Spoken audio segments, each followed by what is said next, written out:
Bonjour Monsieur Toragnan, coprésident du Conseil de coordination des organisations arméniennes de France et directeur des Nouvelles d'Arménie Magazine. Merci d'être avec nous. Merci à vous. Merci de cette invitation. Comme nous le savons, l'Azerbaïdjan a déclaré la guerre à la République d'Artsakh. Le 27 septembre, les forces azerbaïdjanaises, appuyées par des forces turques et des mercenaires venus de Syrie, ont déclenché une offensive terrestre et aérienne tout le long de la ligne de contact séparant l'Artsakh et l'Azerbaïdjan, sans épargner la capitale Stepanakert et d'autres zones civiles. Depuis lors, la France s'emploie activement pour obtenir un cessez-le-feu et le 30 septembre, lors d'une conférence de presse en Lettonie, le président français Emmanuel Macron a eu des mots assez durs à l'égard de la Turquie, qui est impliquée directement dans cette offensive contre l'Artsakh, mais aussi contre l'Arménie, puisque, comme nous le savons, les combats se sont étendus à la frontière entre l'Arménie et l'Azerbaïdjan. Un F-16 turc a abattu un avion militaire arménien il y a quelques jours dans l'espace aérien arménien. Selon vous, quel rôle peut jouer la France en tant que coprésidente du groupe de Minsk de l'OSCE, en tant que puissance mondiale et européenne, pour obtenir finalement un cessez-le-feu et freiner les appétits de la Turquie dans le Caucase du Sud? La France peut faire plusieurs choses. Déjà, il y a eu les déclarations du président. Il y a eu aussi l'initiative conjointe hier soir ou dans la nuit, en tous les cas pour nous, avec le président russe. Cet appel au cessez-le-feu. J'espère que ça va prendre, ça va se solder par des résultats.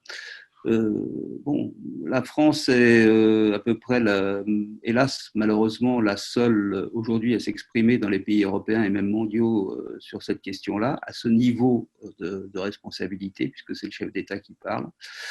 Il faut savoir que tout cela s'inscrit aussi pour les Français dans un contexte extrêmement conflictuel avec le président Erdogan. Vous avez les déclarations qu'il y a eu au moment de la crise en Méditerranée ne vous ont pas échappé, avec des mots très insultants, même du président turc à l'égard de son homologue français.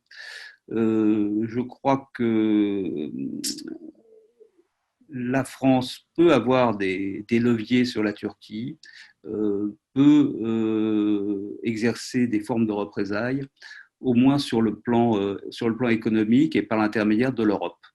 Il y a eu une réunion européenne il y a quelques jours pour envisager des sanctions à l'égard de la Turquie sur la question de la Grèce. Je crois que compte tenu de l'implication de la Turquie dans les événements présents, très très clair, ça pourrait, en tout cas nous, en tant qu'Arméniens de France, en tant qu'organisation arménienne, on va œuvrer pour que ce soit pris en compte dans la politique de sanctions qui doit être mise en place par l'Europe contre la Turquie. Il faut que la Turquie paye ses égarements, paye son agressivité. Ce n'est pas possible que tout le monde se couche devant cet État depuis tant d'années, alors qu'il multiplie les agressions, les actes de guerre un peu partout autour de lui. Je suis content que le président Macron ait pris la mesure de cette situation et qu'il se soit aujourd'hui porté à l'avant-garde du combat européen contre la Turquie, mais il faut aller plus loin. Le problème, c'est que malheureusement, nous savons bien depuis le génocide que les pays européens, la France, l'Angleterre, etc., sont loin, n'ont pas le même degré d'implication évidemment que nous par rapport à cette situation. Ils nous ont expliqué, les Anglais nous avaient bien expliqué il y a 100 ans que la Navy ne pouvait pas aller sur le mont Ararat.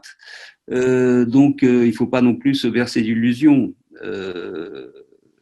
La solution, malheureusement, aujourd'hui, elle est dans la capacité de résistance du peuple arménien. Et cette capacité, il en a fait vraiment la démonstration d'une manière extraordinairement héroïque quand je vois l'implication de tout le peuple arménien, de ces soldats aujourd'hui, vraiment, j'ai l'impression qu'on écrit une des pages les plus héroïques de notre histoire millénaire, multimillénaire. Le 29 septembre, à l'appel du CCAF, une manifestation s'est déroulée à Paris devant l'ambassade d'Azerbaïdjan. À cette occasion, des manifestants ont brandi des pancartes sur lesquelles on pouvait notamment lire « Les armes françaises tuent les Arméniens ». Donc, je vous pose la question, la France a-t-elle vendu des armes à l'Azerbaïdjan? Et en tant que coprésident du CCAF, lors de vos rencontres avec les anciens présidents français ou l'actuel président français, avez-vous évoqué ce point? Alors, évidemment, on a évoqué ce point. Malheureusement, il y a un commerce militaire entre la France et l'Azerbaïdjan qui s'est notamment traduit sous les mandats précédents. L'initiative ne vient pas de Macron, par des ventes de satellites à usage militaire qui ont eu un rôle d'observation qui peut être extrêmement nocif pour l'évolution de la situation sur place. On sait aussi, et Nouvelles d'Arménie avait ouvert un dossier sur la question il y a 1 an, que des armes ont été vendues, notamment des corvettes, des bateaux pour la mer Caspienne. On a posé et on a interpellé le président de la République au moment du dîner du CCAF, bien sûr sur ces ventes d'armes et sur d'autres questions. Le président de la République s'est engagé, et s'était engagé à l'époque clairement, il n'avait pas éludé la question, à ne vendre aucun matériel à l'Azerbaïdjan susceptible d'être utilisé contre les Arméniens du Haut-Karabakh.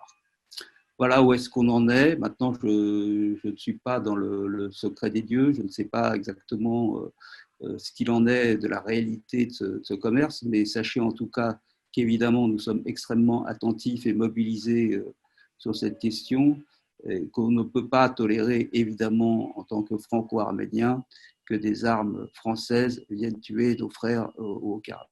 Comment la communauté arménienne de France peut aider, peut soutenir la République d'Artsakh en ces jours difficiles? Elle le fait déjà en exprimant sa solidarité, comme elle l'a fait avec la manifestation de Paris, hier de Marseille, demain de Lyon, par également les dons. Je crois que le Fonds arménien de France va lancer une grande campagne de collecte pour aider l'Artsakh et pour aider l'Arménie. Voilà, en tous les cas, vous avez une communauté en France qui est évidemment, comme tous les Arméniens dans le monde, extrêmement meurtrie et sensibilisée par ce qui se passe. Et elle est prête à agir, il faut simplement lui dire dans quelle direction aller. Et ça, c'est aussi le rôle des autorités arméniennes. Nous, on est là pour servir et pour faire le relais. Merci, M. Toragnan, d'avoir accepté cet entretien.